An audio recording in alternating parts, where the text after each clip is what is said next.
24/7 માં આપનું સ્વાગત છે। રાજકોટ જિલ્લાના ઉપલેટામાં વિશ્વ યોગ દિવસની ઉજવણી ઉત્સાહભેર કરવામાં આવી। સમગ્ર વિશ્વમાં 21મી જૂનના દિવસે વિશ્વ યોગ દિવસ તરીકે ઉજવવામાં આવે છે। ભારત સરકાર તથા રાજ્ય સરકાર દ્વારા માનવતા માટે યોગના થીમ સાથે તારીખ 21 જૂનના રોજ વિશ્વ યોગ દિવસની ઉજવણી કરવાનું નક્કી કરવામાં આવેલ છે। જે અનુસંધાને ઉપલેટા વહીવટી તંત્ર દ્વારા વિશ્વ યોગ દિવસની ઉજવણી તાલુકા શાળાના મેદાન ખાતે રાખવામાં આવેલ હતી। આ વિશ્વ યોગ દિવસની ઉજવણીની શરૂઆત વહીવટી વિભાગના અધિકારી દ્વારા ઉદ્બોધનથી યોગ દિવસનો પ્રારંભ કરવામાં આવ્યો હતો। ત્યારબાદ યોગ ટ્રેનર દ્વારા યોગ કરી યોગ વિશે માહિતી આપવામાં આવી હતી। આ આપણી ઋષિ પરંપરાની દેન એવા યોગને સમગ્ર વિશ્વએ સ્વીકારી છે। મનની શક્તિને વધુ વિસ્તાર આપવા અને શરીરની તંદુરસ્તી માટે યોગ ખૂબ જ જરૂરી છે। વડાપ્રધાન નરેન્દ્રભાઈ મોદીના પ્રયાસોથી દેશને દુનિયામાં યોગ પ્રસ્થાપિત થયો છે અને લોકોના જીવનને એક નવી દિશા મળી છે। તેમણે રોજિંદા જીવનમાં 30 મિનિટનો સમય ફાળવી યોગ અપનાવવા માટે સૌને અપીલ કરી હતી।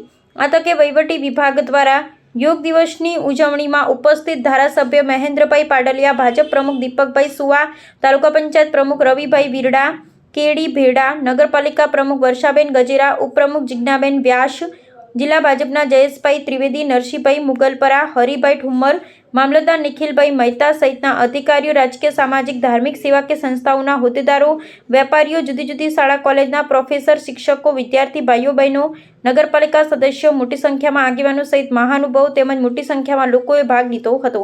આ યોગ દિવસની ઉજવણીમાં ભાગ લેનાર તમામનો ખરા હૃદયપૂર્વક આભાર વહીવટી વિભાગના અધિકારી દ્વારા વ્યક્ત કરી યોગ દિવસ કાર્યક્રમને સમાપન કરવામાં આવ્યો હતો। યોગ ગુરુ કેડી ભેડા ઉપલેટા 21 જૂન એટલે આંતરરાષ્ટ્રીય યોગ દિવસ વિશ્વના 130 દેશોમાં આ આપણા ઉજવણી કરવામાં આવે છે। આપણા યશસ્વી વડાપ્રધાન આપણા જે મોદી સાહેબે જે આવી પહેલ કરાવી ત્યાર પછી સતત આજે 12મો યોગ દિવસ ઉજવવામાં આવ્યો હતો।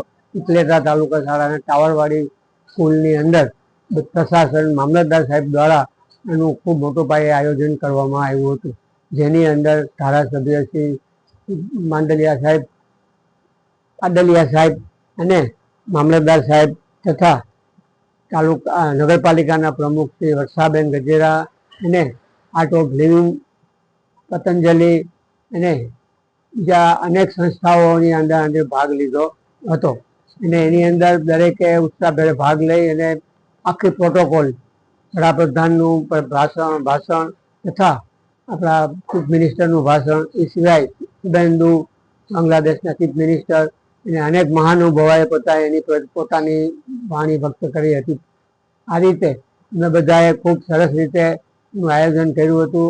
તાલુકા શાળાના વિદ્યાર્થીઓ, ભાઈઓ, બીજી સ્કૂલના હોમગાર્ડ અને અનેક જગ્યા અનેક સંસ્થાઓના માણસોએ એને ખૂબ સારી રીતે ભાગ લીધો હતો અને ભાગ લઈને આપણા દેશનું જે સર્વ તો આ સ્વસ્થતા કેમ જળવાય એના માટેનો બધા ઉપયોગ કર્યો હતો। 12મા વિશ્વ યોગ દિવસનો મુખ્ય થીમ એ હતો કે સ્વસ્થ વૃદ્ધસ્વ કે લીએ હો। માણસો ઉંમરલાયક થાય પછી જે એની પોતાની સ્વસ્થતા લથડી જાય છે એ ન લથડે અને પાછું પોતાનું શારીરિક જીવન શારીરિક જીવી શકે એના માટેનું આ વખતે મુખ્ય થીમ રાખ્યું હતું અને આપણે વૃદ્ધત્વને પણ સારી રીતે કેવી રીતે જાળવી શકીએ, કેમ યોગ કરી શકીએ એનું મુખ્ય આપણો આ હેતુ હતો। એટલે ખાસ કરીને બધા ભાઈઓ બધાએ પણ સારી રીતે ભાગ લઈ અને ઉજવણી કરી હતી। યોગ બોર્ડ દ્વારા પણ યોગ બોર્ડના માણસો પણ એની અંદર સામેલ હતા। બધા યોગ ટ્રેનર, યોગ ટીચર, યોગ શિક્ષકો બધાએ ભાગ લીધો।